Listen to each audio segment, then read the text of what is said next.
Welcome to Muska channel. उम्मीद करती हूँ आप सब खैरियत से होंगे। आज मैं आपके लिए लेके आई हूँ चटपटी मज़ेदार कड़ी पकोड़ा रेसिपी। आइए नाजरीन स्टार्ट करते हैं। सबसे पहले एज़ यूजुअल ये फ्लेम ऑन कर लेंगे, मीडियम आंच के ऊपर कढ़ाई गरम कर लेंगे और उसके बाद उसमें आम सालन की निस्बत क्वांटिटी में थोड़ा सा ज़्यादा ऑयल शामिल कर देंगे। इसके साथ ही के साथ हम इसमें प्याज भी डाल देंगे।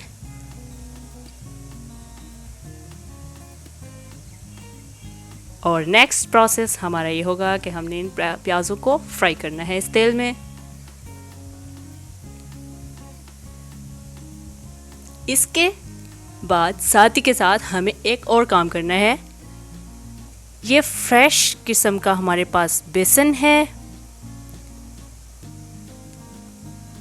एक पाव बेसन में से तकरीबन आधी से थोड़ी कम क्वांटिटी हमने बेसन ले लिया है और ये एक बड़ी प्याली दही, तकरीबन आधा किलो दही है हमारे पास, जिसको मैंने मेल्ट कर लिया था और वो दही भी मैंने इसमें शामिल कर दिया है।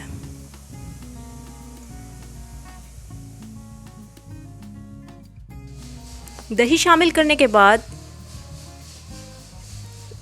हैंड ब्लेंडर की मदद से मैं इसको अच्छे तरीके से ब्लेंड कर दूंगी। बेसन में ढेले होते हैं थोड़े से, वो आपने देखे होंगे, वो सब इससे अच्छी तरह से मेल्ट हो जाएंगे। और उसके बाद साथ ही के साथ मैं इसमें इतना पानी शामिल करूँगी जितना कि मुझे कड़ी की क्वांटिटी में डालना है। तकरीबन 2 गिलास पानी मैंने इसमें शामिल कर दिया है। और याद रहे कि इस काम के लिए आपको बर्तन थोड़ा सा बड़ा चाहिए होगा साइज़ में। जी नाज़रीन, बेसन हमारा बिल्कुल अच्छे तरीके से ब्लेंड हो चुका है और इसके बाद प्याज भी हमारी जो है वो गोल्डन ब्राउन हो चुकी है। अब मैं इसमें लहसुन का पेस्ट शामिल कर रही हूँ। लहसुन का पेस्ट शामिल करने के बाद इन दोनों लवाजमात को मैं अच्छे तरीके से भून लूँगी। मुझे तड़का थोड़ा सा आज डार्क ब्राउन चाहिए है। कड़ी के अंदर तड़का जो है वो जितना डार्क हो उतना ही ज़बरदस्त आता है, पर ब्लैक नहीं। ओके, ये इस तरह से मैंने, ये आप इसका कलर देख सकते हैं, जितना मैं अमूमन बनाती हूँ उससे थोड़ा सा डार्कर है। अब मैं इसमें टमाटर शामिल कर रही हूँ। 2 बड़ी टमाटर जो हैं वो मैंने कटिंग कर लिए थे, स्लाइस कटिंग, और वो मैंने इसमें शामिल कर दिए हैं।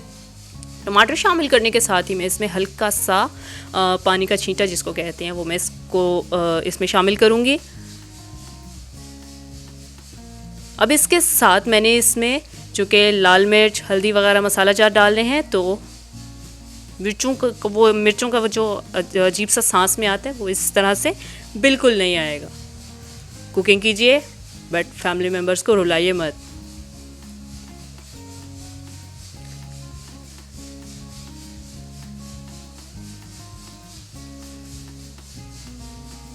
जी नाज़रीन, ये मेरे पास जो हैं अब खुश्क मसाला जात, ये तमाम 1 बाय 1 में इसमें शामिल कर दूंगी। सबसे पहले मैंने इसमें हल्दी डाल दी है 1 चम्मच, गरम मसाला 1 चम्मच, नमक 1 से 2 चम्मच और लाल मिर्च। नेक्स्ट है मेरे पास ये कड़ी पत्ता, और इसको हाथ की मदद से मैंने थोड़ा सा तोड़ के वो इसमें शामिल कर दिया है।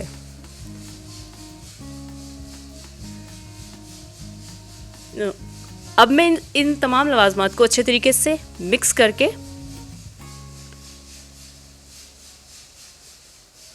इस तरह से मिक्स करके तो तकरीबन 5 मिनट के लिए बिल्कुल लो फ्लेम पे ढक के रख दूंगी। अब चेक कर लेते हैं। टमाटर हमारे तकरीबन पक चुके हैं, लेकिन यहाँ काफ़ी नहीं। कड़ी के अंदर कोई भी एक्स्ट्रा चीज़ बिल्कुल नज़र नहीं आएगी जैसा कि हमें चाहिए, बस उसके अलावा। तो ये मेरे पास ये एक मेल्टर है जिससे कि मैं इसकी मदद से ये भुने हुए तड़के को अच्छे तरीके से मेल्ट कर दूंगी। टमाटर, प्याज, लहसुन जो हैं ये भुनने के बाद भी इस तरह से मेल्ट हो जाएंगे जो कि कड़ी में बिल्कुल भी नुमायां नहीं होंगे।